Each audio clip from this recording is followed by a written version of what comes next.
Hello and good morning. Today let us look at the Rashis owning the 7th house. Aries owning the 7th house, generous and short-tempered. Taurus, adamant and strong-willed.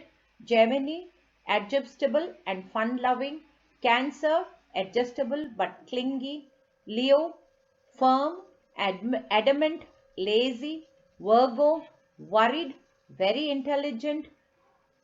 Libra, stubborn and adjustable. Scorpio, sacrificing nature, secretive and stubborn. Sagittarius, extremely strict and will follow the rules and regulations and be religious.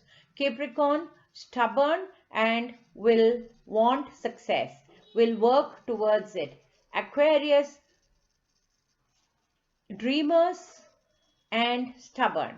Pisces, indecisive and calm. Please do remember, this is again a standalone results without the influences of planets or planet conjunctions.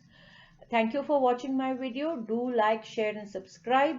Follow me at G3 Astro. Signing off. My next video will be the first Rashi, Aries, and the 7th house results.